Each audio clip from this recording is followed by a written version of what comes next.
Thank you all for being here.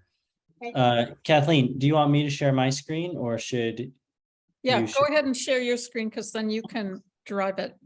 Okay. So, market development, new conversions. I am Soren Stevenson. I'm the real estate development officer at NCF. My job is twofold mostly. The first is find parks and find owners that might want to convert to resident ownership, and then take that park through the process if they do in fact want to convert. So what we'll be doing today, or what I'll be talking about today, is market development, which is really that first half. The find owners, talk to them, and see if they want to go about this process, all the way up to the part where that process would start. I'm not going to get into that whole process because that's a whole separate conversation, but it's called market development, and it's really just finding parks, really, and finding who the owners are. So these are the topics we're going to cover. Timeline of the process. Who are the decision makers in selling the parks to the residents? When in the process each decision maker gets to make their decision, or if they make a decision more than once. How we find what we call, quote, a willing seller. What is financial feasibility, and what are residents looking for in making their decision? So here's the timeline of how it works. There's first the search, you have to find the park, make sure it exists, and then you have to find who owns the park, and then you have to find how to contact them, then the initial conversation with them, then the financial feasibility on NCF side, then determining whether they're a willing seller. And I'll get into all of these later. So if you're a little confused, that's okay. See if they're a willing seller, then negotiate a purchase agreement, and then residents have their first vote. I think some of you will remember the residents' first vote. So keep your eyes out during the presentation about when the key decisions are being made. So first off is the search. Up here I have Salesforce, which is a database that we use. We use it in conjunction with Rock USA. It's a database that has almost all of the parks in the United States in there. So if there's a mobile home park, it's probably in there, or something similar to it is probably in this database. And from there, we can keep track of who owns it, who's the property manager, how many lots is it, where is it, what's the address of the person that owns it, what's the phone number, what's the phone number of the park, have we had any interactions with these people before, have we had any interactions with the park before. So we can just keep a ton of data on there. So years can go by and you can really accumulate a lot of knowledge about what's happening in the market. And so NCF has been doing this been doing it with Rock USA since 2009. I'm not entirely sure when Salesforce got started, but or started with Rock USA and NCF, but there's a good year's worth of work in there, many years worth of work in there, accumulating in interactions that we have, so that if I talk to somebody today, and then I don't talk to them or hear from them for another year, but I call them a year from today, I'm not going to remember who they were. I'm not going to remember anything that we talked about, but then I can go in Salesforce and go, oh, I know that they own such and such park. And I can see, oh, I talked to them last year and this is what we talked about. And so then I can always have like continuity between conversations with these people a year ago and conversations today, so that it's not always, hi, I'm introducing myself. Hi, I'm introducing myself. Because they might remember me even if I don't remember them. So then the second is what we call true owner. True owner is, a lot of park owners don't want you to know who they are, or just the way that companies are set up. It's not obvious at first who's making the decisions about this park. And the decision that I care about in terms of market development, in terms of the search, is, can they say, yes, we'll sell to the residents? And that answer be be listened to and go through. So are they the true owner of the park? And this is a little bit of an online search, really. So you go in there, and if it's not immediately obvious based on the county records of, let's say John Smith owns the park in the county records, you can know, okay, I just have to call John Smith. But if it says, I'm just looking at what's on my desk here, Bamboo MHP LLC, Bamboo Mobile Home Park LLC, you go, well, I can't contact that. I don't know what that is. So then I have to find out who owns Bamboo MHP LLC.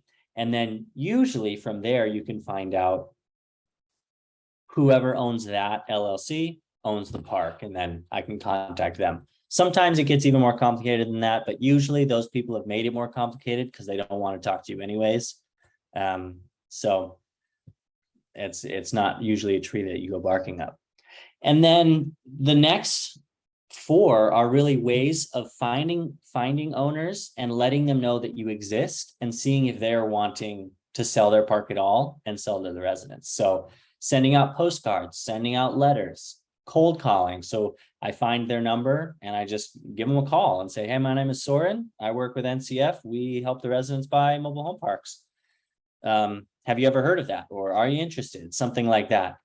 It's a lot like sales in that I'm calling and trying to prompt them to do something that I want, but people don't usually hang up the phone when you're wanting to buy something from them as much as they hang up the phone when you're wanting to sell something to them. So it's not as grueling as I think if anyone in here has ever had a sales job and had to do those cold calls. And then conferences. So there's park owners have conferences that they'll go to. And so I go to those too. I set up a booth at the conference and just put the word out there. Hey, you can sell to the residents. You can sell to the residents. They'll pay you a good price.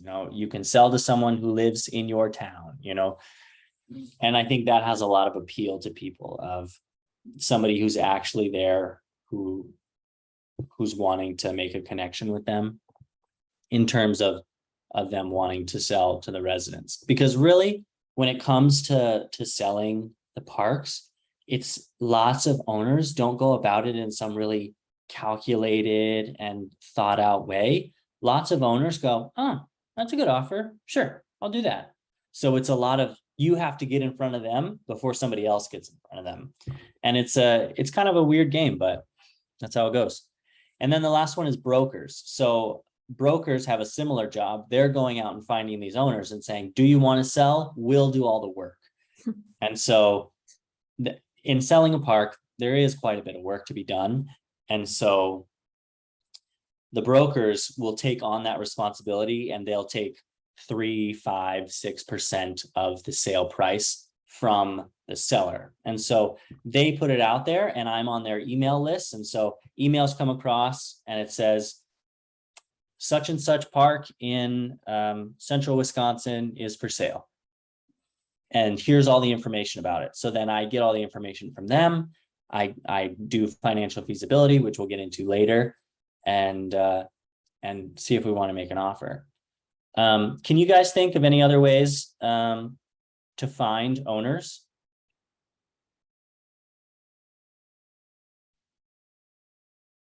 You could go off of the cards that they send to us. All the true. outside brokers that are trying to get inside pretty much usually already have communities here to begin with. So yeah, that's a good idea. Yeah, because you could have us do the dirty work and just shop them out. Yeah, I'm curious who's sending you those letters. If you get Oh those. my gosh, you have no idea. I had a guy text me yesterday, wanted to know if I was the owner of a community in Montana. Huh. And I forget what the name of it was because I deleted it. I did tell him no, I wasn't, but I did delete it. Huh. Yeah, well, all Soren, those do you want letters those that you're forwarded getting. to you? What? Those forwarded to you? But yeah, I could do that. I get them at my house. I get them here, and a lot of them usually have my name on it, so they've searched it out already, Huh. probably off of Google. And they have no problem calling you directly on the phone. They'll call my cell phone. Yeah. So, Well- yeah, I could totally forward that stuff to you. Well, I don't need all of it because I know exactly what's happening, but I am curious about who these people are.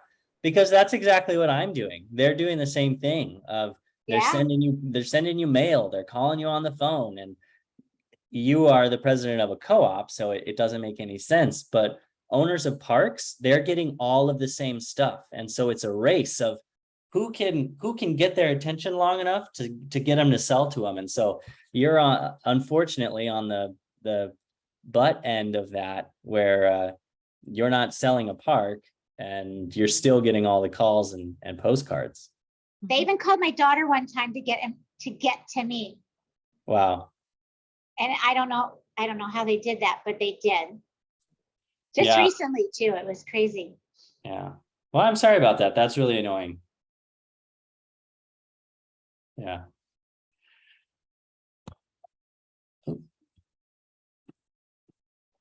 All right. So then the initial conversation, after I have now called Natividad or whoever else I'm trying to call to get me to sell their park.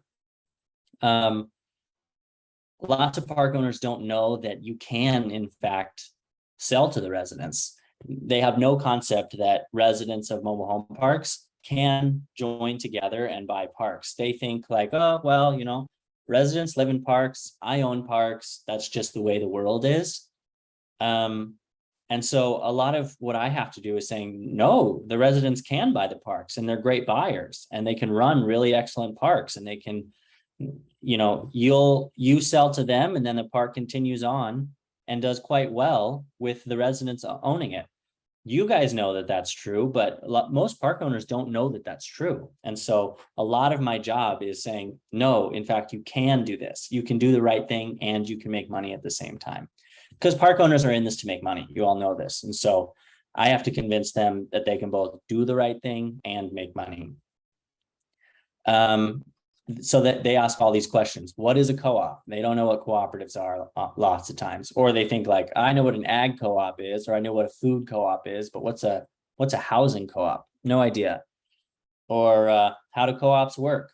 Lots of people ask that question. And then they also wonder, is this giving to charity? And usually the question of, is this giving to charity isn't so much of, am I going to get a tax benefit from this? It's more of, are you going to pay me less than someone else would pay me?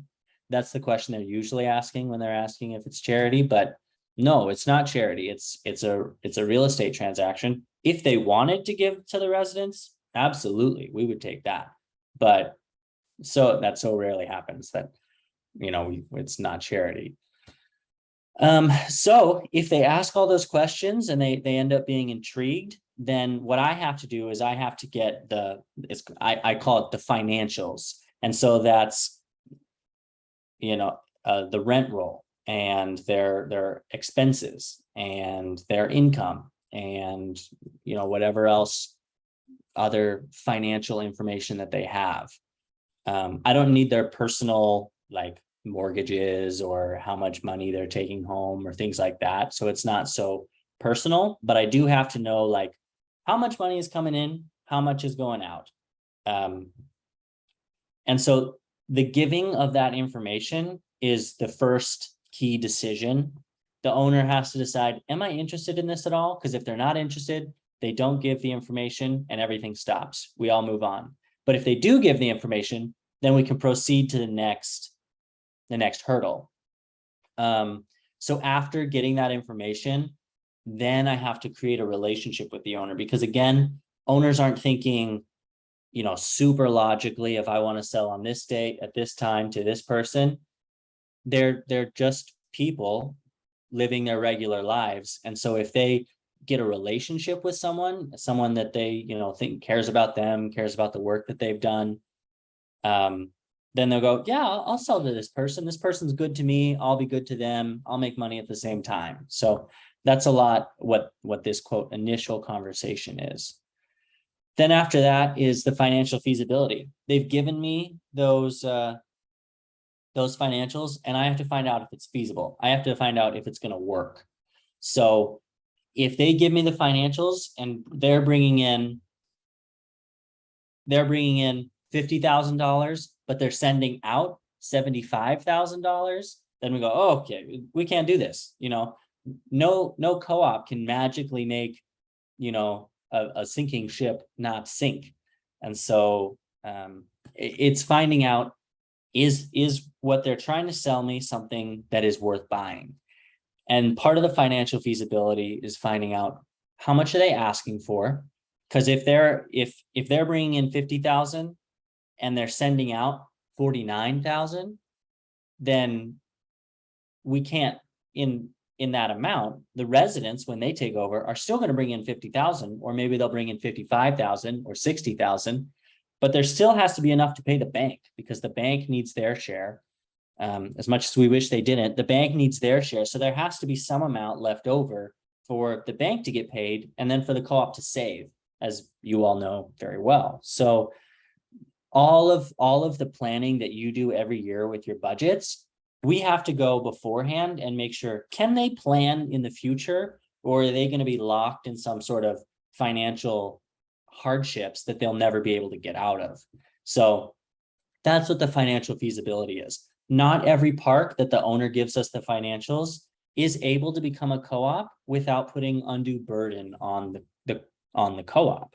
And I think most of you who have been on the board will understand that it's already a burden enough as it is. And so you don't want, huge financial strain from day one. So then we also have to look at the infrastructure. Are we buying a park where the roads have to be replaced tomorrow, the water has to be replaced tomorrow, the sewer has to be replaced tomorrow, and that's going to cost us $2.5 million? Because if all that is true and it's going to cost us $2.5 million, then the purchase price essentially is not however much they're asking, it's however much they're asking plus $2.5 million. And so we have to find out, is what they're asking something that can be sustainable into the future? And so there's a lot of work that goes into this, but this is the second key decision that gets made, and that gets made by usually me. And if I am on the fence, then Tori. And if Tori's on the fence, then other people in Rock USA, we can go to them and say, what do you guys think about this? And that decision is left to us, really, to make. Are we going to put in an offer on it, or are we not going to put in an offer on it? So if we do put an offer in, we move on in the process. If we don't, the process stops here. So then it comes to willing seller. I've said, yeah, this looks great. I think a co-op could take it over. I send it to Tori, and Tori says, yeah, I agree. I think a co-op could really do this. Then we have to make up an offer. They asked for however much, and we say, we'll give you this much, this much, this much, less than what they're offering, or more than what they're offering. And if the seller says, yeah, I'll take what you're offering, then they become a willing seller. But there's a lot that goes into this, quote, willing seller. We have to find out, are there other offers that they like better? This happened recently where we put in an offer and there was an exact same offer put in. And so the seller had to decide, well, I'd make the same amount of money from both of them. Which one do I want to go with? And so even though we put in an offer, it doesn't mean that the seller is willing. It doesn't mean that the seller wants to sell at all, or to us, to the residents. So there's a lot that goes into that. Are there better offers? Do they want the residents to be the buyers? You guys have all lived in parks. You understand that some owners are just not nice people. Some of them very lovely, very great, but they're like anybody. Some residents aren't nice people. And so sometimes there's some people that go, I just don't want to sell to the residents. Not now, not ever. And there's frankly nothing that we can do about that. At this point in time, there's nothing that we can do. So this is the third, and I'd say the biggest decision that gets made. Is the seller willing? Does the seller want to sell to the residents? Can you guys think of what else a seller might be considering when they're deciding who to sell to?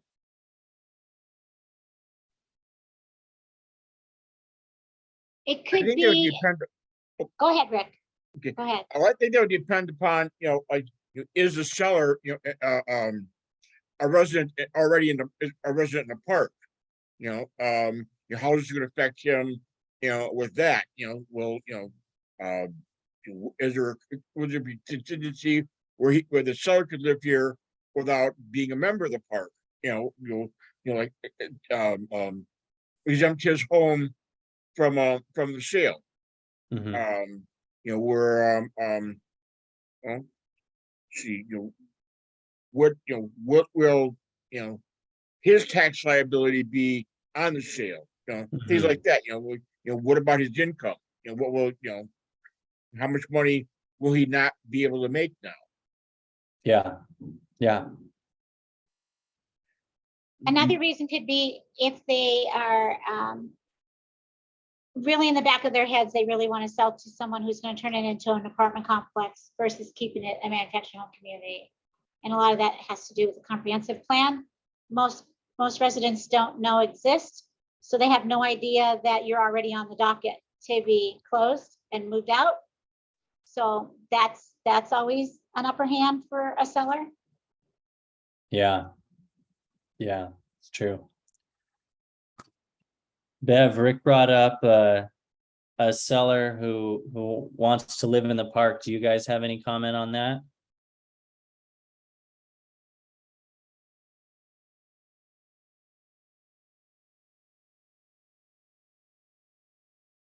I guess the pizza party's a little rowdy in there. You can't hear me. Well, yeah, those are all good reasons. I'm genuinely asking because anything you guys can tell me about what sellers might be thinking is helpful for me, because this is what I wrestle with every day. I don't know everything that sellers think. Things that I think that they're thinking are, they want to make money. One, they want to feel like they did the right thing. Two, they want it to be easy, and they want it to be fast. And so, when they feel like the right thing is different to all different people. And so is it someone who's built this park since they were young and they want to see it flourish in the future, or they want this to be preserved as, affordable housing, or do they want this to be preserved as a really beautiful park, as a great place to live? Is that their motivation? And then we can tell them, yes, the co-op will do all of that. That's the co-op's goal. They want this to be a cheap and great place to live. Or are they someone who's, well, I want to sell this park because I want to buy a bigger park? And we can say, yeah, we'll get you a great price. The residents will buy it for a really good price, so that you can go off and do whatever you want with the money, and the residents can go off and do what they want, and they don't care what happens to the park after it sells. So it's a lot of figuring out, what do I think this person is like? What do I think motivates them? And there's some types of people that you sell to the residents more often than other types. But my job is to not count anybody out, because we want all of the parks to sell to the residents, or as many as possibly can. And so my job is to figure out, what do you want, so that I can convince you that selling to the residents is the right choice for you. And so that's a tough row to hoe, but that's what we got to do in order to get parks sold to the residents. I have a question. Yep. So since our seller owned two communities, he sold to us and not to the others. But in the meantime, there's still that lingering question in the back of your head as to why would he do that? He's up in age for one. He had an opportunity to sell to the residents and still make the money he was asking without a problem, with a nonprofit backing that without a problem. But yet he still chose a big corporation that wanted to turn it into a high rise, later to find out that, it didn't happen. And now it's back to a manufactured home community with high dollar homes in there. And everybody that lived there all the way to the end still purchasing homes right before it was closing. So what motivates a person to get to that point to say, I'm just going to do whatever it takes to just get the most money I possibly can, knowing that he just sold to us not long before that. So it's just mind-boggling to me that that outcome was two different outcomes the way it was. Yeah. Yeah, I have a comment. yeah, please. We went through this fairly recently, and we do happen to have an owner that is actually moving in right now into one of the homes to stay there. And so that was kind of good. He wrote a beautiful letter to your group, saying that he was very happy he made the decision to sell to us. Now, previously to selling to us, he had fought for years against the city taking over and destroying this. And then, of course, more recently, he had opportunities to sell to different groups that it didn't really always pan out. And so we were just timing wise, I think, real fortunate to actually have Bev come in and really kind of put it right to him. I really don't want to have to be moving again. And he went along with it. And it was, gosh, what a 1.5-year process. Yeah. And he's staying. Yeah. Yeah, you guys had quite the saga. Well, and even on the financials, if we went strictly by your list that you just showed us on the previous page, we wouldn't have this now, because basically every step of our financials is totally unique. And we really don't qualify for a big mortgage. We're working into it. We've had to be able to work with the state, the city, so many different groups to get our loan plus grants for future improvements. So we're lucky that wise that we were able to even put this deal together. Yeah, that's true.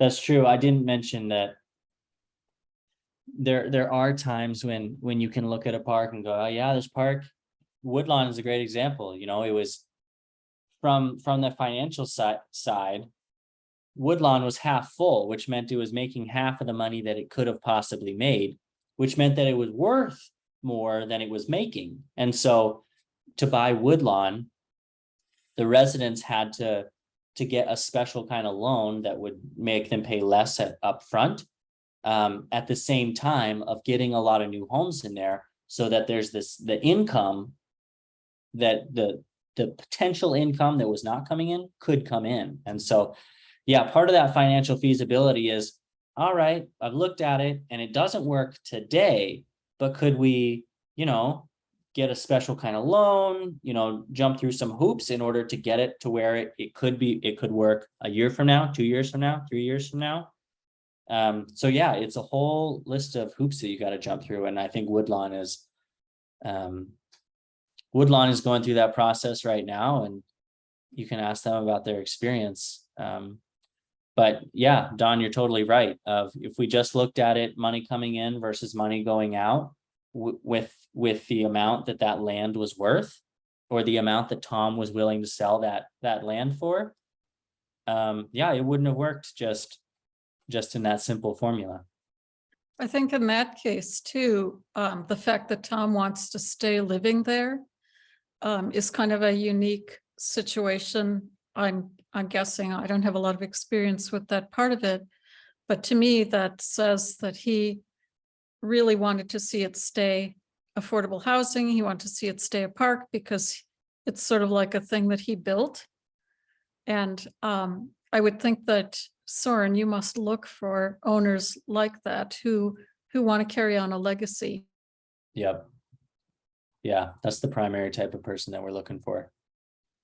I think there are some nationally as well. I remember being on the association board, that there were 1 or 2, maybe 3 tops, where the owner did still live in the community.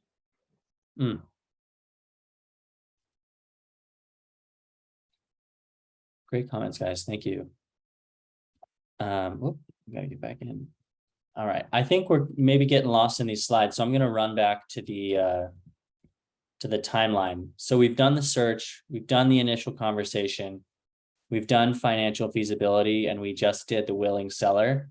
So the last 2 are the purchase agreement and the resident's first vote. So the purchase agreement is, we, NCF, made the decision, yeah, we think this will work, so we'll put in an offer.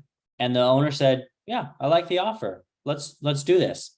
So now we have to make a contract. We have to decide, well, we have to put it in writing, in legal writing, saying, you will sell this to us if we follow such and such rules and give you this amount of money at the end.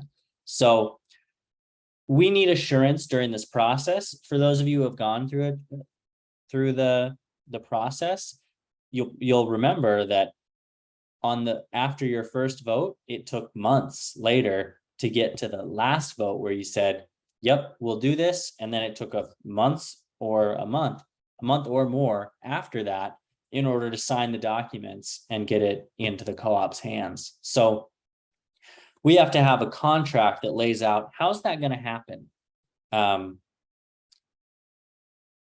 And a contract, Kathleen gave me this great example earlier today. A contract is essentially, you have something I want, I have something you want, let's swap, and let's make it binding that we have to swap. So in this case, they have a park and we have money. And so we will swap their park for our money. And this is a document that says, you have to go through with this unless certain things happen. So during the negotiation, the seller is wanting to know, are they giving me the amount of money that I asked for, or that I want, or that I'm willing to accept? Are they going to do this in a time frame that I want to do it in? If they want to sell in 30 days, then selling to the residents probably not going to happen, because you can't figure out what you're buying in 30 days. If they want to sell in 2 years, then they can go and do that as well. That would be extreme. I don't think I've ever seen a purchase agreement that was that long, but they want to do it in 30 days. I don't think we can make that work. But if they want to do it in 6 months, well, yeah, we can make 6 months work. Are we putting up any money up front? That's a big one. Of the seller wants to know, hey, this is a 6-month, 4-month process. I want you to put money up front that says you're going to go through with this, so that if you don't go through with this, I get a little bit of money for my time. So that's called earnest money. And that's a big haggling point. And so this purchase agreement, this is the 4th decision, and NCF and the seller both make a decision at this point. We talk, we argue and argue, and we finally nail down how we want the process to go, how much they're going to get paid, when different steps are going to happen. And then we both have to decide, we've come to this final document. Can we live with this document? The seller decides, yes, they can. They sign. NCF decides, yes, we can. We sign. And then the purchase agreement is in effect. But if either one of those parties says, we've negotiated, I don't like what we've negotiated, then the process stops. There was a willing seller, but the process still stops because we can't come to agreement of what's going to take place. Now we get to the residents' first vote. You've got a The hand up. purchase agreement has been signed. Yeah. NCF has started doing what's called due diligence. And now it's time to see, do the residents want this? Are the residents on board? Soren, can we interrupt you for a minute? Because I think Bev has a question and I have a question too. Yeah. I wanted to add, in the negotiation process with the purchase agreement, we were fortunate enough to add 3 extensions. It took 9 months for us to secure our financing and to go through the due diligence process. And if we had not had those 3 extensions, this wouldn't have happened. And that was Yeah. our They- saving grace. They were absolutely critical because there were pieces to the puzzle that I don't think anybody anticipated when the original purchase agreement came up, because like you said, we did a special loan and we were dealing with people who haven't been through this process before, and we on the board haven't been through this process before. So we had some hurdles that we didn't expect right at the last minute, and having those extensions built into the purchase agreement. On the last day. Yeah, we literally closed on the last day of the last extension, so. 12 o'clock noon on December 30th, the purchase agreement expired at midnight. Yep. We were all biting our nails for a little while. Plenty of time. So I have a question for you, Sora. So while this seller is talking to you guys, can they be talking to another party or two as well? Yeah, they can do anything they want until the purchase agreement is signed. And they do that frequently. So that's part of it is they'll say like, yeah, we want $12,000 in earnest money. And we say, that's so much. Why would we do that? And they say, well, there's somebody else who's going to give me $12,000 of earnest money. How bad do you want it? So it's always a negotiation of, I mean, you guys understand that mobile home parks are big money. And so there's always people waiting in the wings to take it from you. And so that's kind of what owners are always coming with of, do you want this or do you not want this? And that's kind of how the process works. Unfortunately, at the moment, it wasn't always this way, and hopefully it won't always be this way, but that's how it is right now. I have a question and concern. So Yeah. far, I haven't seen anything where you're talking to the residents. Exactly. You're getting ahead of me. That is coming up, and I'm glad you brought that up. Can you save that question for just a couple more slides and we can get into that? Yes. I'm really glad you brought that up, because that's part of what I wanted to talk about at the end, because this is the process that we have, but is this the right process is a question that we should be asking. I gotta get back in here. All right, now we're on, I have this as third decision maker. That's a mistake. This is not the third decision that's been made. Purchase agreement is the fourth. Residents' first vote is the fifth decision. So to what you just said, the seller made a decision, NCF made a decision, the seller made a decision, then the seller and NCF made a decision, and then the residents make their first decision. I don't know if that's a fair process. I think we'll definitely have to talk about that. But it's the process that we're working with right now. And so this is how Woodlawn went. This is how Prairie Lake Estates went. This is how all of them went, because these are the rules of the game as the game is written. Yeah, I'm glad you brought that up. So the residents come to their first vote. You guys are going to be the experts on this. I'm going to ask you at the end, but things that we know that residents want to know is, can they trust us? We come in there, with Woodlawn, at the time we were based in Minneapolis. We went to Richfield. It's not that far, but with Kenosha, we're based in Minneapolis. We fly out to Kenosha. Do they trust us? We're not even in the same state that they're in. We have to establish we are people that you can trust. Do they trust the process? Is the purchase agreement is laid out the way it's laid out? Do they trust that that's a fair shake? Is that something that they are going to be able to live with? NCF has said they could live with it, but can the residents live with it?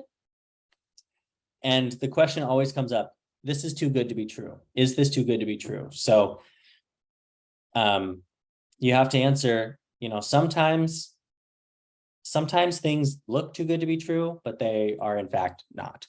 And on the outset, it might look too good to be true. And then you dig in and you go, okay, I see that it's good, but it's not an unmitigated good. And then you realize it's not too good to be true. It's just good. And then do they trust their neighbors? You know, you guys have put a lot of faith in each other, that each other is going to be paying their bills. Because if they don't pay your bills, then your rent goes up because you have to cover the debt service. You have to cover the expenses. So do they trust their neighbors enough to know that, yeah, these are people that I want to go into business with. I want to start a small business with all of these people and put my house at stake on it. That's a big question. From what they learn in the first meeting, our residents, do they want to go with the risks? There are risks to going through this process, and there's an upside to going through this process. Pros and cons, do the risks outweigh the benefits, or do the benefits outweigh the risks? It's up to the residents. That's what the voting is about. And this is not the third decision. Again, apologies. This is the fifth decision. So what else are residents thinking about when they're considering a vote? You guys tell me, what were you guys thinking about when you were considering voting? Most of our people in the community, when they went there, it was like, it's super fast and furious. The first 2 hours, your first meeting is 2 hours long. They put up the cost of what it's going to be to purchase. And then you look at them and go, where are we going to get $4.1 million? Our ordinary everyday people gonna pull a board together, make the rules and do all of this stuff. So I think the biggest question to them was, yeah, is this too good to be true? Because it's so fast. You have 2 hours to make a lot of decisions and vote on a lot of different things, even pay $10 up front, whatever the case may be, right? So I think that's the one process that is so fast and sometimes too fast. There's not enough time to really think about it as just a resident versus some communities are over 55 plus, right? They have retired lawyers, retired bankers, retired real estate. And then you go into a community that's all working class, no board member background, never done anything like this. So how do we change the process so that it feels not so fast? Yeah. And not so scary, right? Yeah. It made it harder to vote yes for some. And then on the second time around, then that's when they voted. And we still wound up with 12 people who still stayed renters for quite some time before they actually became members. My comment on this is that from what I've seen so far, it almost seems as if, okay, I'm very much of a process guy. And also very much of a, I'm a flaming liberal. So it almost seems as if the residents in this whole process are an afterthought. It's where they should be, the people who are going to be involved are going to be financially responsible for your decision.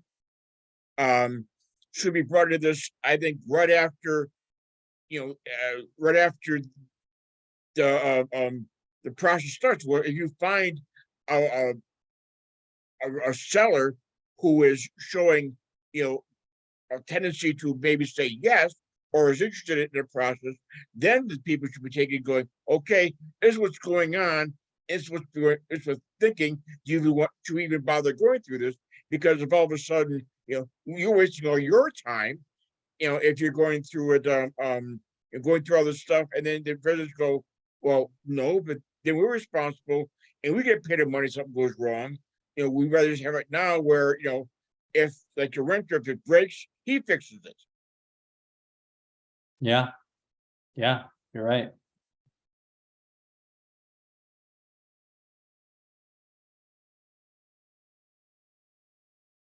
Is there a reason why the residents aren't brought into the process sooner? Yeah, so the reason, there's multiple reasons. And let me go back to the timeline, because there's different reasons at different points. So I'm not going to be able to see you guys again. So pipe up if you have something. During the search, it would be hard for me to to see how to fit the residents in there, because you're looking for, does the park exist and who is the park owner? So that, I don't think that's well, you guys tell me if I'm wrong, but I don't think that's a spot where the residents would fit in very well, because we have to meet before we can talk. The initial conversation, we're going to the person who can make the decision of do we want to give you the financials or not?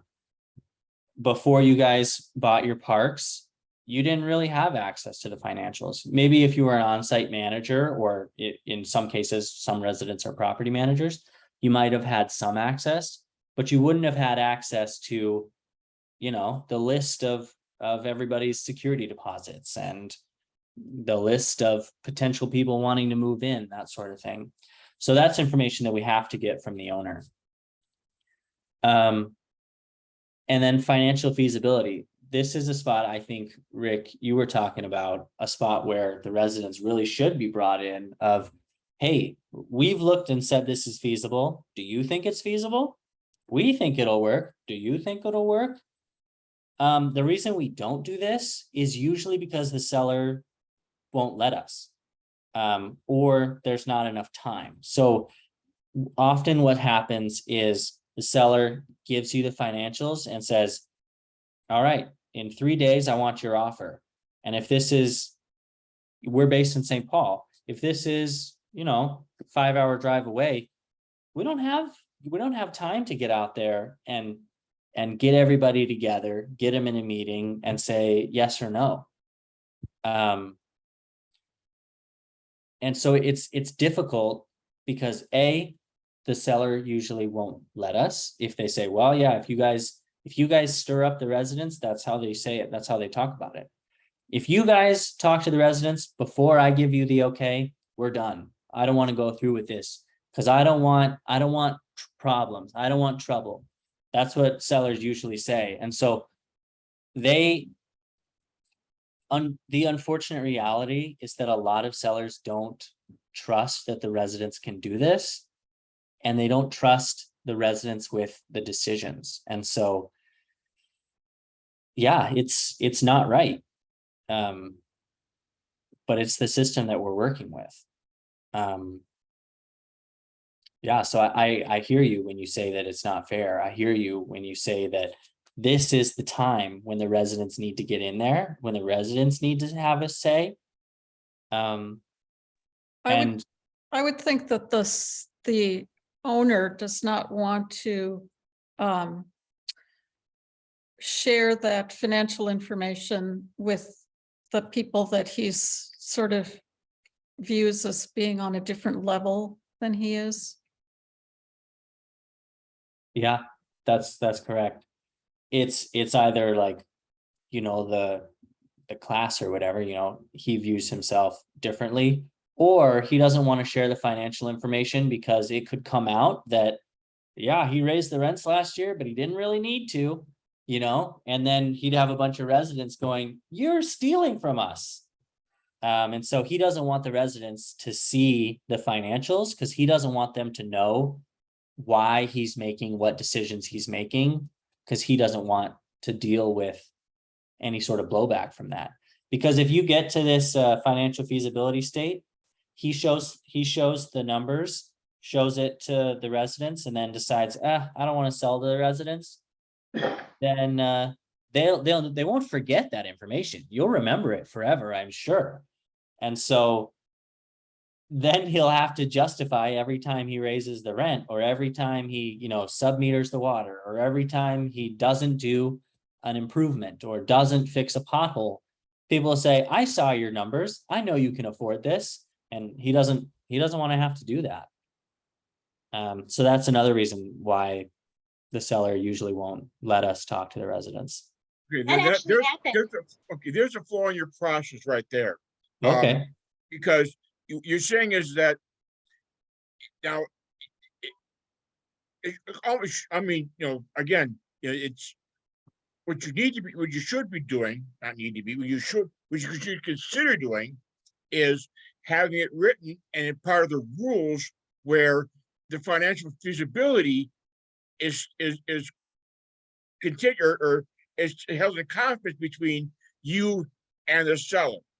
And then until, when you make the agreement or come when, the decision that, yes, this is doable, then you can go to the residents who already are excited about this, or not excited, but interested in this, and a part of the process, then they can be known. I mean, they're going to find out the feasibility study anyway, eventually, correct? Yeah, Yes. So, Well, only in cases where the sale goes through. In many cases, the sale doesn't go through. So there's many parks that never make it to that point. correct. yeah, but- sorry, you're but- right. So if the initial conversation doesn't go well, then it won't happen. If the financial feasibility doesn't go well, then the residents will never see the financials. If he's not a willing seller, then the residents never see the numbers. If the purchase agreement doesn't get signed, then the residents never see the numbers. It's only after the first vote, yes, that the residents see the numbers in this system. There's another system that I'm going to tell you about afterwards. So I don't want you looking at me saying, why are you doing it this way? This is clearly wrong. I know that it's wrong. And I'm trying to communicate to you that that this is the system that we have, and we can make a different system, but it's not solely up to us. If it was up to us, we would have that other system, but it's not entirely up to us. And I'll get to later how that process goes. And I see Natividad, you have your hand up. Before you, can I just chime in and with a time check? So we're at 7:00 now. Okay, I think we're getting to the end. I've actually been part of going to several communities that were going to do the same process we did, where they call all the residents together, and that's going to be your first vote night, right? So I went to one that would have been a great community had it turned into a co-op. Half of the room was for it, and half of the room wasn't. But they didn't know that they were like that until it started to be where the financials were coming out, right? So this is a real good reason why you don't want financials to come out ahead of time, was because one person did some extreme digging to find out why he did what he did, how much he charged, what he charged, what did he do with the money. So she went in ahead of time and did all of that and brought it to the meeting and was forthcoming with it, and it was a no vote. So one of the residents took myself and my partner aside as we drove through the community. He said, is there any way we can come back and do this again? And we said, a no's a no, unfortunately. And it was because of one person who pre-dug into all of the financial stuff ahead of time and brought it to the meeting. So, the understanding of going into a purchase agreement or getting to the financial situation and having it closed away from the residents is a really good idea for some, and maybe for some you don't agree to that, but just think about what would happen if you got that information and everybody started spreading it all over. You're not going to become a co-op. It's going to be a done deal before you even get there. So it's really important to be quiet on the upfront and then get to that. And I understand, Rick, that you want to know more. Well, if you want to know more, you can dig yourself and know more, and that's great. But you got to remember that you want to keep it on the down low. If you're really, really wanting to own your community and not have somebody control you anymore and keep raising your rent and not do the infrastructure and all those types of things. So I knew a little bit about what was behind ours, but I kept it to myself because I had owned a business and I had a lawyer and I knew what was on the backside. But I didn't want everybody getting scared of saying no, because where are you going to take your home that's over 20 years old? If you get kicked out, where are you going to go if you're used to $285 a month? So long story short, there are pluses and minuses, and we were glad we kept our secret.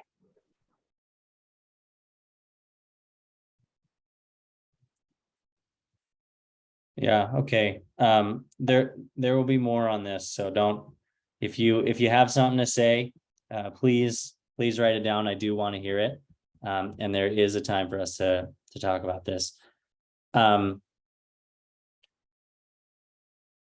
Yeah, so I think we've covered a little bit what are residents thinking when they're deciding how to vote. Was there anything else? I think we got a little sidetracked on this question. Was there anything else that people are thinking that residents are wanting to know when they're deciding either to vote yes or no?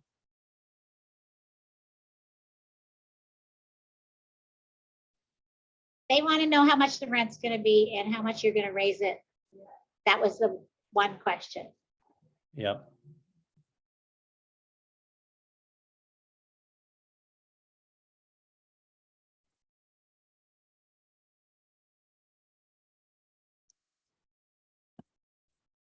All right, so I won't be able to see you guys again now that I'm looking at this. I was gonna ask which part of the process looks hardest to overcome first, but I think we're really talking about this second question. Is this process fair? Is this a fair process? What do you guys think? Yes and no. Right, Rick? Yeah, I agree with that. It's both, it's got good parts to it, and it's got the parts that, in my opinion, my humble opinion, really suck. Yeah. Yeah, they can. Yeah.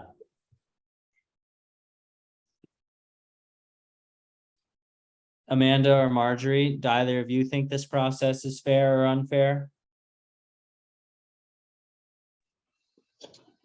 I agree. I think About it that other good parts, no vote but is also fair. sucks as a resident.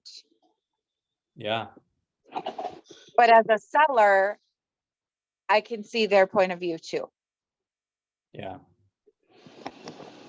Well, for us, we were just discussing now, and before we probably wouldn't have thought it was a fair process, but after hearing that story about the early financials and the no vote, maybe it is probably fair.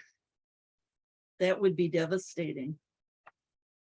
Yeah, it was very devastating for the group that really wanted to be a co-op in the worst way. Exactly. Mind you, they were on the river, looking over the river, and on either side of them was a boat company owned both sides. So the boat company was extremely interested in taking that piece of land and extending their boat launch course. launching and stuff. So yeah. We have a little less than 30 minutes left. So while we're on this fairness question, I want to move forward, but I think I'm going to come back to ask about what are the hardest parts. So getting involved, there's ways that you guys can get involved. If you want more rocks, you want more resident-owned communities, there's way so that you can happen. And particularly there's this right here. There's ways that you can get involved. If you think this process is unfair, we're talking, you really need to talk to probably Natividad or Marjorie or Bev or someone about opportunity to purchase. They have been leading this this push for this rule, which changes the whole narrative, changes the whole way that this is decided. So this opportunity to purchase law, it switches this whole thing on its head. What happens is the seller gets an offer from somebody, and then the law says the residents get a right to put in an offer too that's matching or exceeding it. And so instead of going through the search, the initial conversation, financial feasibility, willing seller, purchase agreement, first vote, what happens is the search is done. They have to come and tell you. The law says that they have to tell the state and they have to tell the residents. So the residents know the park is for sale and you get a chance to buy it. So the search is done. The initial conversation, the law says you don't get to make this choice anymore. The seller doesn't get to make that choice. The law says that the residents get to know this stuff no matter what. Then the financial feasibility gets moved, oddly enough, to the end. Willing seller, the seller doesn't get to make that choice. They have to be willing. If the residents are going to have an equal or competing offer, they have to accept it. Equal or better offer. And so what happens is the whole process flips around where the residents vote first. They say, listen, we have a chance. do we want to exercise our right to put in an offer or our right to not put in an offer? And so the vote at the very front is, hey guys, your park is for sale. Do you want to explore doing this or do you not want to explore doing this? And then yes or no. If they vote no, boom, the park sells to somebody else. Everything continues. But if it's yes, then the seller has to give the financials over to them. And that's where financial feasibility starts. And then the purchase agreement gets entered into. And so it really does flip this whole thing on its head. So if this conversation has gotten you fired up about this not being fair, then I invite you to meet up with Natividad or any of the others who are working on the opportunity to purchase campaign. And then NCF is pushing some other things. We found that it's difficult, and I think others on this call can speak to it. This opportunity to purchase stuff. NCF is, we support it. We're not the leaders of making it happen. Other people are leading that charge, but NCF is leading the charge on a capital gains exemption, where we want, when a seller sells only to the residents, then they get a capital gains exemption. So it's a little extra sugar on top for doing the right thing. If you're going to do something good, then the state will help you out a little bit.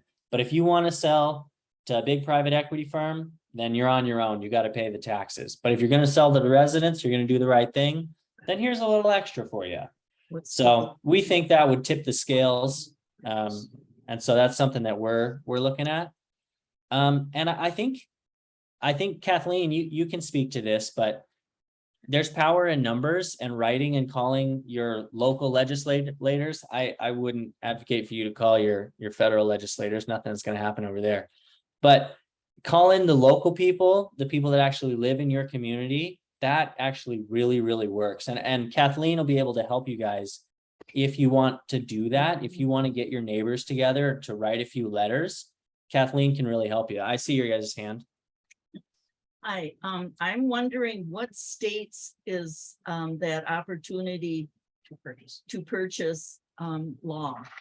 That's a good question. There's a bunch of them, and they're, Because I can't ours name is all of not. them off the top of my head, but it's New Hampshire, Massachusetts, Vermont, Colorado. Oregon, Colorado. Montana, is Montana one? Montana is not one. Montana's not one of them. They lost it. And mind you too, we've been doing the opportunity to purchase for a while now. This is not the first time we've brought it Yeah, to the House. yeah. So And Of yeah, the states that you named, though, they all have a really high percentage of resident-owned communities in them. And so I have to believe that part of that advocacy came from people living in those communities. I'm relatively new to this work, but I spent a number of years working in the arts and culture sector, and we would go every year to the state legislature and talk to representatives, and they told us, several individuals reiterated that a handwritten letter, they consider that represents 10 other constituents. I mean, they look at texts, they look at emails that are form emails, but a handwritten letter they figure represents 10 other people. So that's really the way to go. And I think that the Rock Association's advocacy group is working on some language that we can co-opt for the state of Minnesota. But also I know that some of you folks in Wisconsin will be tapped because of the stuff that HUD is considering. And Tammy Baldwin is, Wisconsin's senators. So you will be tapped to recruit from your parks to contact Tammy Baldwin on some things too.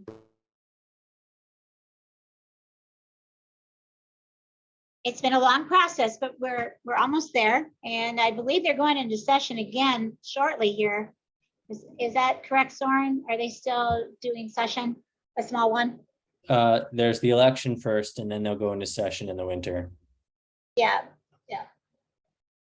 So, Yeah. So, APAC is behind that, Namala. Quite a few of, a good majority of legislators, both also, and this is bipartisan, is that the correct word? We have Republican and Democrats that are backing this. So it's not, we've had a voice so much in the past 6 years that it's really made a big difference for all the residents jumping in on this. And so when we get ready to send letters, we're hoping that all of you will help us move forward as well. So if we don't make it this year, we will go again next year, and we're going to continue to do that. So I also heard from someone at the national level that what really has been instrumental in some of the states is to invite your representatives to tour your park and talk to the people who are living there. Sometimes they're really surprised to find that, oh, I know people who live here and I know that they are voters and I should be listening to them.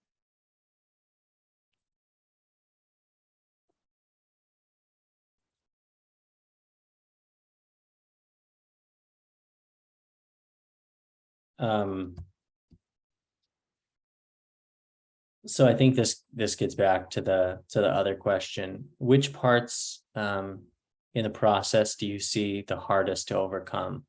So that's this timeline. Which parts of this 1, 2, 3, 4, 5, or 6 do you think is the hardest to overcome? getting I that last personally- resident vote. I think it's dealing with the residents. Yeah. We've experienced it a few times. Years ago, no one was interested at all. And our residents changed a bit. And even then, they were more focused on lowering their rent with the possibility of being a co-op than really following through and learning what it means to be one. And they're kind of coming more on board now. We had a much better meeting today than we had expected, or a membership meeting. And I think getting the members to be on board, or the residents to be on board, is probably the hardest. What do you guys think would make it easier? It's all education. It's an educating piece. And we did this during COVID, guys, okay? We could not meet inside anywhere. This was a process that took more than 9 months, and most of those months we could not meet inside anywhere. And first chance we had to meet was the end of March. The weather broke so we could meet outside as a community. One of our residents at the meeting today said that if it was too humid, he wasn't gonna come, but apparently the wind helped. I think yeah. that your resident demographics does make a big difference in how things flow. It really does. What do you mean by that? Well, sometimes it's, if you have a good majority of working class folks, they're working past 6, 7, 8 o'clock at night in the summertime. It makes it very difficult to get them to the meetings. Sometimes it's the diversity of your community. So, you don't have females out front as much as you do if they are not from a different country. Here in the United States, the females get involved more, where in different cultures and different countries, the females don't get involved as much. So sometimes that's a little difficult, but for the most part, over time, we've managed to change that diversity and gotten both men and women involved more so, even if they're from another country like Afghanistan or Bosnia. We have them from all over, Ethiopia. So in fact, our newest residents are from Ecuador. So it's learning the culture. How do people work together? I don't know. It's hard any way you look at it, Soren. It really is. Yeah. What part do you think socializing together plays in getting people to be involved in volunteering, to be on the board or on committees? Well, Edie Well, said I it's know- hard. I know for us, getting people together is hard. We've tried everything from potlucks to having food to everything. What we find is they send their kids, but they don't come. Hmm.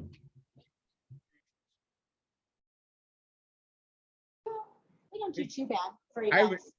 an elementary question here regarding the resident vote. Because I moved in here a year after we became a co-op, Yeah, so I was not part of that process. Does it have a 100% unanimous vote in order to go forward, or is it just, you know, a different percentage? do one of you guys want to take that? It's 51, right? 50 plus 1, is that how it goes? 50 plus 1, yeah. Yes. So just basically, you know, just basically just a majority. So Yeah. it doesn't, so no, not, doesn't have to be everybody wants to go along, doesn't have to go along. But then what, those people just become, then they become renters, and if without joining, if it does go through, Yeah, Yes, so you're right. They become, those that don't want to become members become renters, and they don't get to vote for who's on the board. They don't get to serve on the board or, you know, approve, you know, member vote things. then they're just tenants. Yeah, they're just tenants. What I was gonna say is that I think part of what's missing here, I'm sensing a little bit of the frustration from the group, and I think a little bit is of what's missing here is that you guys know that there's more than one vote. So it's not just the vote at the beginning of, yeah, we're gonna do this, and then we're stuck with it no matter what. There's multiple votes throughout of, the first vote is, do we want to explore this? Do we want to look at it? And then you guys tell me, how many votes are there? I know that there's 2 votes, but Bev, Natividad, others, I thought there was only 2, but you know, we did it 12 years ago, so yeah, it's been a while. I don't, Bev's place would probably be the newest one to be able to tell you that. yeah. So so there's at least a time when the residents vote and say, yes or no, we want to explore it. And then there's a time of, all right, here's what's rent's gonna be. Here's all the hard numbers. Yes or no, do you want to do this? And then if it's no, no skin off the residents' back. Everyone moves on, seller sells to somebody else. If yes, then the residents take it over. I didn't touch on that, but I think that's a little bit missing from what we've been talking about. Either So- way, yes, so Rick, to That's kind of, correct.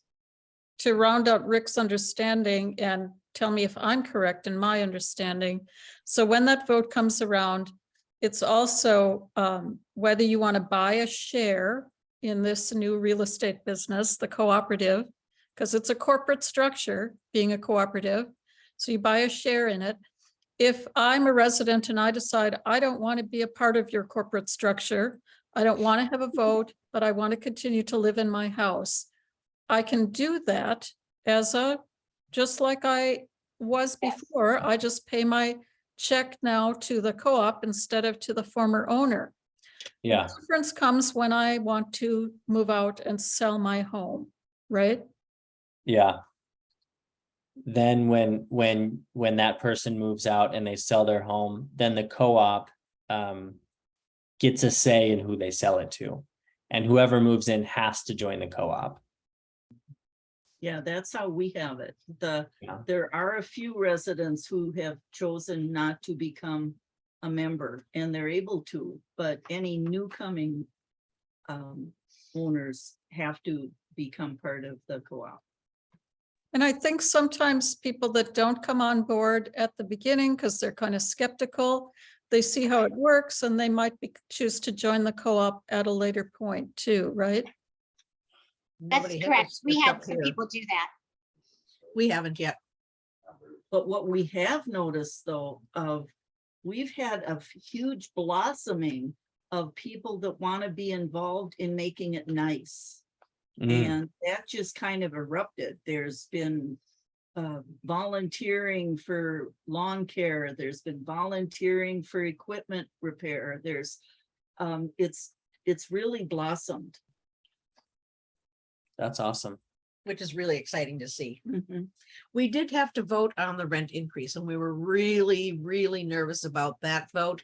That came, well, we voted to become a co-op and go with the purchase in March. And it must have been a few months later that we determined that we had to increase the rent by $90 a month, which made us very nervous, very concerned, and the residents overwhelmingly voted yes for a $90 Partly increase. because Tori was excellent about explaining everything and had all the diagrams to show what it normally would be and why we're doing it. Everything was very complete and they all went for it. I must say, though, that NCF does a great job of explaining things throughout the whole entire process. If you have questions and everything else, we've been through a few TA providers and, the ED changeover. And you guys have always been available. You've always been willing to help. And you did make the process easy. You also made the process feel like, wow, they're going down our throats. And some people didn't really want to do that because they felt like you were forcing us to buy it. I, on the other hand, knew that that was not the case, but it's just that you have a time limit. Everything has to be done at a certain period of time in order to meet the purchase agreement and the closing date.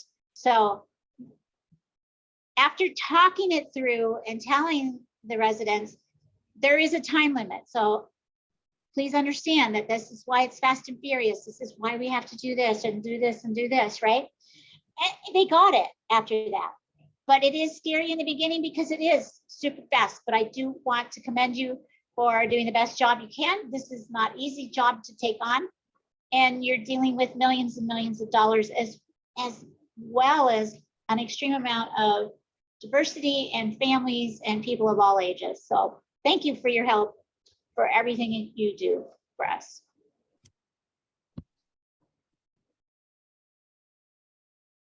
Thank you. Yeah, thank you. So the last little bit is there's other ways, if you wanted to get involved, there's other ways that you could get involved.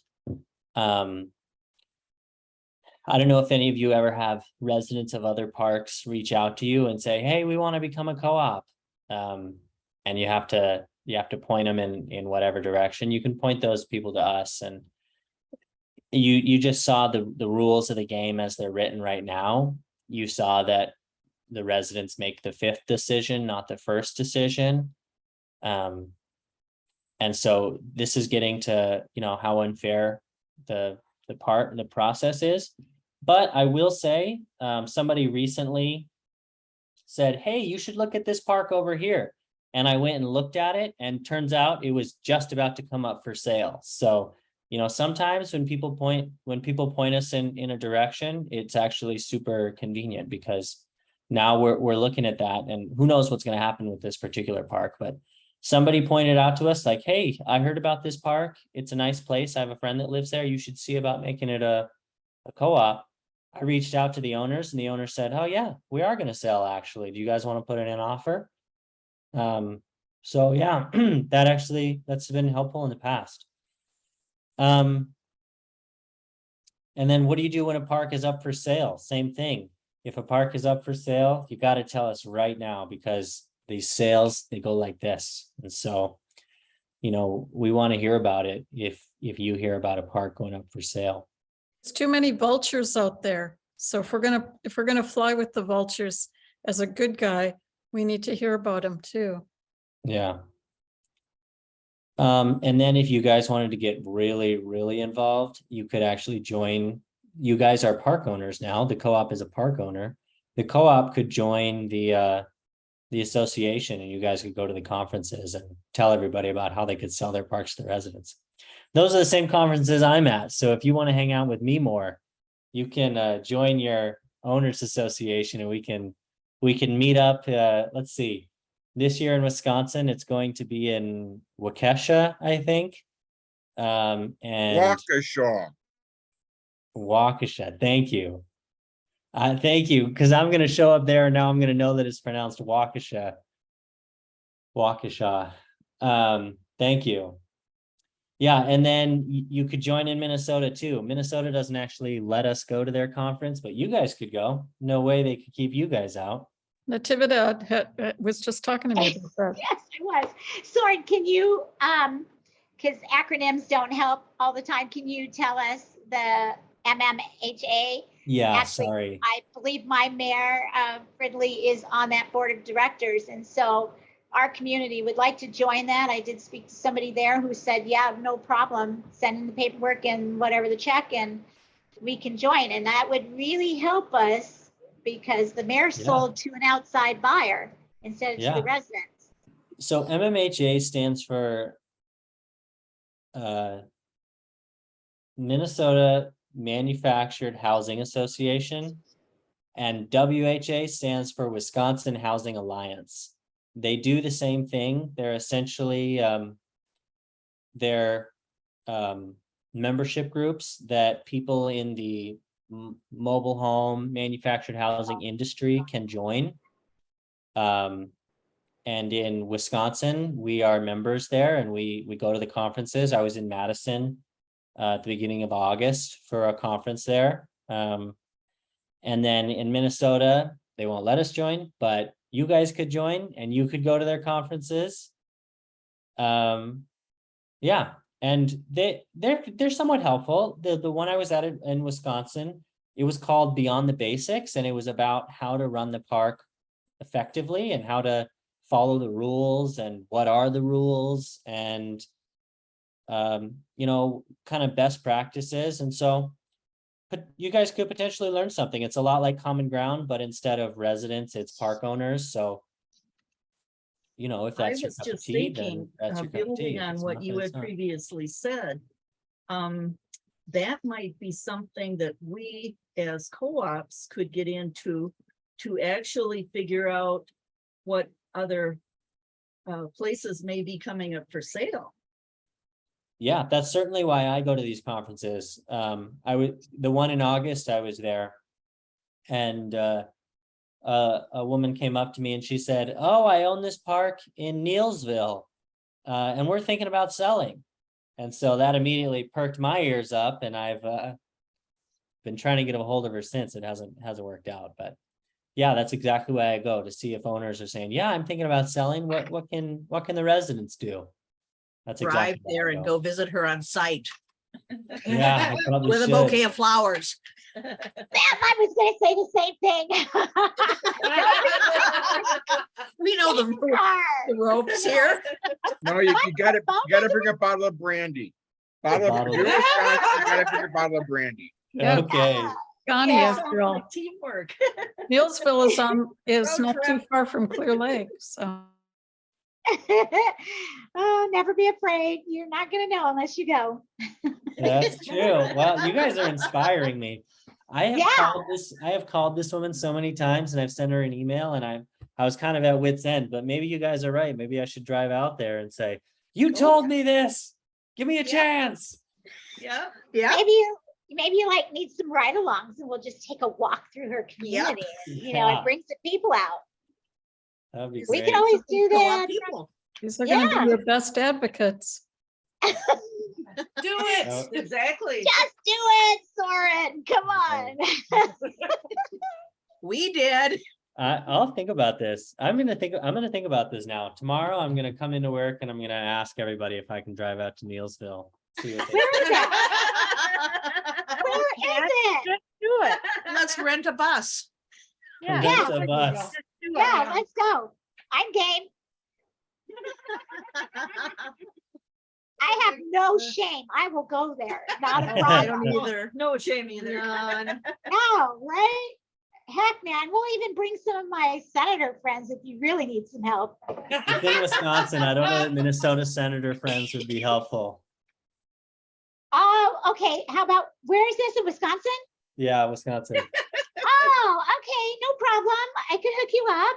Okay. You might have your advocate team here, of door knockers. I would love this. I'm gonna get all the addresses of park owners in the region that you live in, Natividad, and I'm gonna have you go knock on their doors. Wait a minute, you forget I'm on APAC. I have those. That's right.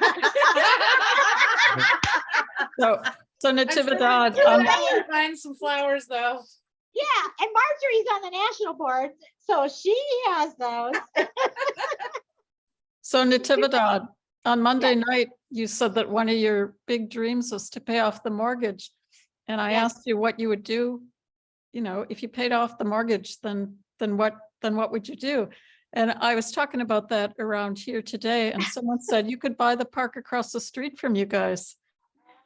I would do it in a heartbeat, man. They call me all the time. We have so many friends over there that are living over there that say, why can't you turn this into a co-op? Well, I did call Sam and let him know that there is a rumor flying around right now that the possibility for sale is a rumor, and it's not coming from, you know, me. It's coming from actual residents that are hearing it from their actual community, people that are working there. So Oh. Cal Air, is it Cal Air or Cal Am? Cal-Am. Yeah, good luck, but it's worth a try. You can beat Cal Am, then you've got it good because they're humongous, right? Yeah, Soren, show us how great your plan is. The challenges are Now I'm on. on the spot. I shouldn't have come here. You guys wouldn't have put me on the spot if I hadn't told you anything. The gauntlet has been tossed. Education. Yeah, no doubt. Let APEC help you with flyers. We have And we lots. can wear our t-shirts. Well, if you guys want to harass me more, this is my phone number. This is my email. Oh my gosh, I want to go with you to that Wisconsin one so bad. Say, go Rick's on team Wisconsin NCF. side. Yeah, let's go. Dang. Oh man, how else are you gonna know if she really was for real? Right? Yeah, I won't know. Yeah, You're maybe right. it's because it says unknown caller every time you call her. I've left her voicemails. She knows I'm calling. I So also it's sent Monday her an morning email, then, right? and I think I'm gonna send her some mail too. You're She can't get away assuming she from me. listens to voicemails. Not everybody listens to voicemail. Oh, Yeah. What's that delete button called? Delete?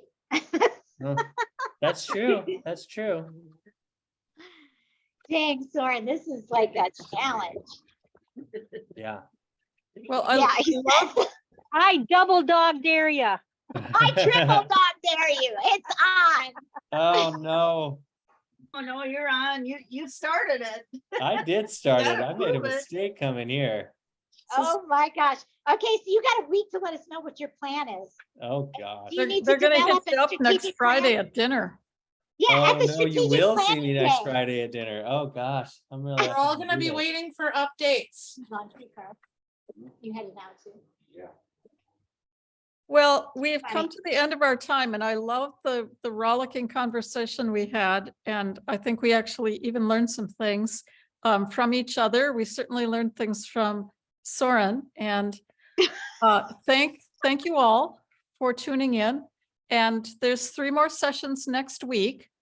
So please continue to invite your neighbors. They can register for any of the virtual sessions up until 4 o'clock the day of.